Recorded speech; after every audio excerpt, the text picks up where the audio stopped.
नमस्कार, स्वागत है आपका भारत मौसम विज्ञान विभाग की दैनिक मौसम परिचर्चा में। और आज की हमारी जो परिचर्चा के मुख्य बिंदु हैं वो ये है कि एक नए पश्चिमी विक्षोभ के चलते जो उत्तरी पश्चिमी भारत है वहाँ पे हमें 31 मई तक अनेक स्थानों पे गरज चमक के साथ बारिश देखने को मिलेगी। साथ ही कुछ एक स्थानों पे हमें ओलावृष्टि और आंधी भी चलती हुई दिखाई देगी। वहीं पर अगर 29 और 30 मई की हम बात करें तो ये सारी जो आंधी या ओलावृष्टि है इन सब गतिविधियाँ सबसे अधिकतम स्तर पर होंगी और अनेक स्थानों पर ये गतिविधियां हमें देखने को मिलेंगी। अगर हम पिछले 24 घंटे के ऑब्जर्व वेदर की बात करें, खास करके अगर हम भारी वर्षा को देखें तो हमें कल यानी कि 27 मई को उत्तरी पूर्वी राज्यों में मेघालय और त्रिपुरा में भारी वर्षा देखने को मिली है। वहीं पे छत्तीसगढ़ में पेंद्रा रोड पे भी भारी वर्षा देखने को मिली है और तमिलनाडु में भी एक आध स्थानों पर भारी वर्षा देखने को मिली है। अगर वहीं पर ओलावृष्टि की बात करें तो ओलावृष्टि जैसे इस पिक्चर में हम देख पा रहे हैं, जैसे जो कि पीले कलर से दर्शाया गया है, हमें उत्तराखंड के, हिमाचल प्रदेश के कुछ एक स्थानों पे, उत्तर प्रदेश के कुछ एक स्थानों पे, पूर्वी मध्य प्रदेश, विदर्भा, छत्तीसगढ़ और उड़ीसा के भी एक आध स्थानों पे कल हमें ओलावृष्टि देखने को मिली है। वहीं पे अगर हम थंडर स्क्वाल की बात करें, जिसमें विंड स्पीड लगभग हमें 70 से 85 किलोमीटर प्रति घंटे जो है वो पूर्वी उत्तर प्रदेश के कुछ एक स्थानों पे देखने को मिली है। और वहीं पे जो पूर्वी मध्य प्रदेश है वहाँ पे हमें कल जो है आंधी देखने को मिली है, जिसमें अधिकतम विंड स्पीड जो है वो लगभग 60 से 70 किलोमीटर प्रति घंटे रही है। वहीं पे अगर हम कल के अधिकतम तापमान की बात करें तो कल का जो हमारा अधिकतम तापमान है वो लगभग भारत के सभी स्थानों पे 40 डिग्री से कम ही देखने को मिला है। सिर्फ उत्तरी पूर्वी मध्य प्रदेश के कुछ एक स्थानों में, छत्तीसगढ़, तेलंगाना और विदर्भा के कुछ एक स्थानों पे जहाँ पे अधिकतम तापमान 40 से 42 डिग्री सेंटीग्रेड रहा है। अगर हम उत्तरी पश्चिमी भारत की बात करें वहाँ पे हमारा जो अधिकतम तापमान है वो लगभग हमें 35 से 38 डिग्री सेंटीग्रेड रहा है, खास करके पंजाब, हरियाणा, उत्तरी राजस्थान और उत्तर प्रदेश के अनेक स्थानों में, क्योंकि वहाँ पे कल जो है अनेक स्थानों पे बादल छाए रहे हैं और हमें आंधी या हल्की से मध्यम वर्षा की गतिविधियाँ चलती रही हैं। अगर हम अधिकतम तापमान की फोरकास्ट की बात करें तो अगले जो है आने वाले 5 दिनों में, खास करके जो हमारा पूर्वी उत्तर प्रदेश है या फिर हमारा जो महाराष्ट्र प्रदेश है और जो पूर्वी भारत के कुछ एक स्थानों में अगले 5 दिनों में टेम्परेचर्स में बढ़ोतरी देखने को मिलेगी और टेम्परेचर्स लगभग 3 से 4 डिग्री सेंटीग्रेड बढ़ेंगे। भारत के बाकी सभी स्थानों में टेम्परेचर्स में कोई भी खास बदलाव नहीं होगा। इसका मतलब है कि हमें जो लू चलने की संभावना है वो अगले 5 दिनों तक हमें कहीं पे भी देखने को नहीं मिलेगी। उसके साथ ही जो हमारा दक्षिणी पूर्वी तटीय इलाका है आंध्र प्रदेश का और तमिलनाडु का, वहाँ पे जो है हमें डिस्कम्फर्ट वेदर देखने को मिलेगा अगले 2 से 3 दिनों तक। अगर हम आज के मुख्य सिनॉप्टिक सिस्टम्स की बात करें तो हमारा एक पश्चिमी विक्षोभ भी है मिडिल ट्रोपोस्फेरिक लेवल्स में। लोअर ट्रोपोस्फेरिक लेवल्स में उत्तरी पश्चिमी राजस्थान में एक साइक्लोनिक सर्कुलेशन बना हुआ है और इस साइक्लोनिक सर्कुलेशन से एक ट्रफ रेखा है जो कि उत्तरी पूर्वी मध्य प्रदेश तक जा रही है, राजस्थान के दक्षिणी हिस्से से और मध्य प्रदेश के उत्तरी हिस्से से होते हुए। वहीं पे दक्षिणी प्रायद्वीप में एक साइक्लोनिक सर्कुलेशन हमारा तेलंगाना के ऊपर है और एक ट्रफ रेखा है जो दक्षिण पूर्व मध्य प्रदेश से लेकर के तमिलनाडु तक देखी जा सकती है।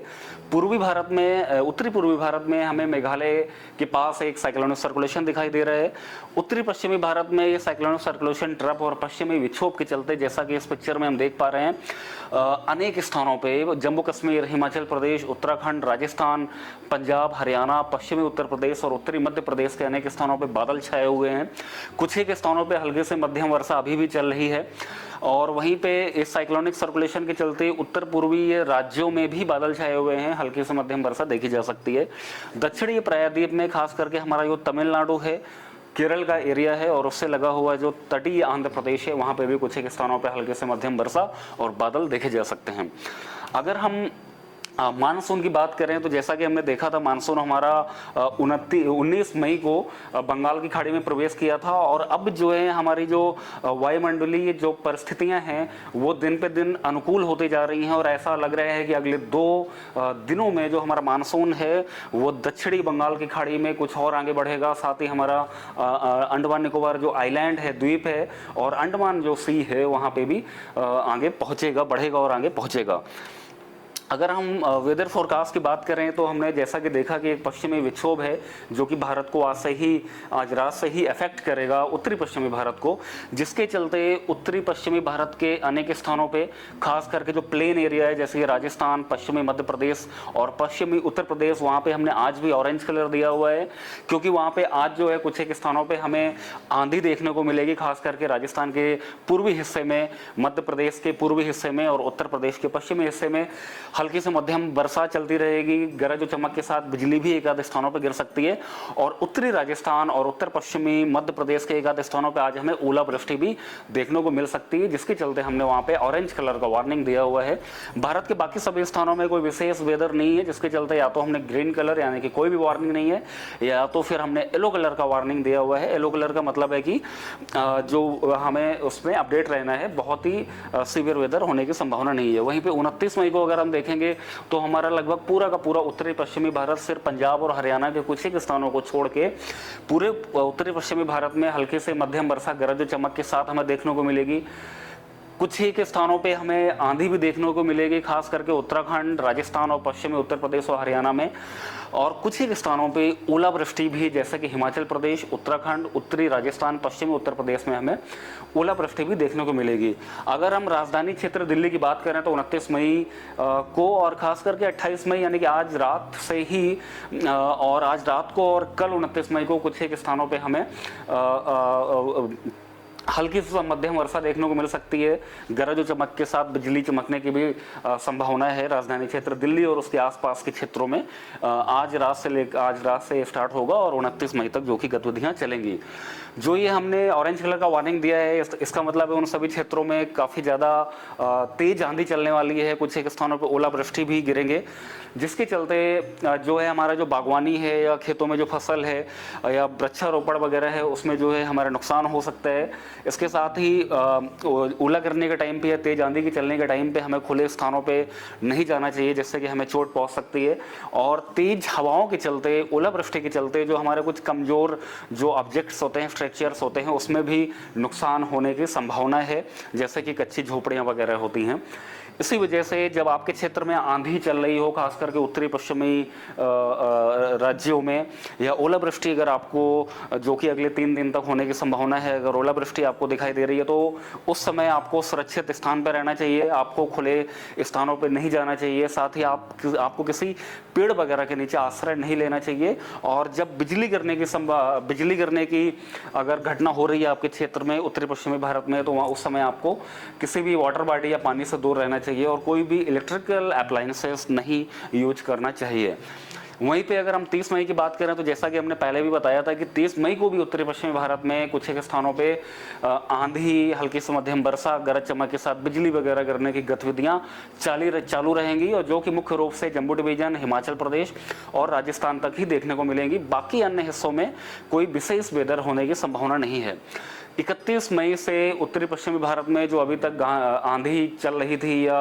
गरज चमक के साथ बिजली गिरने या ओलावृष्टि की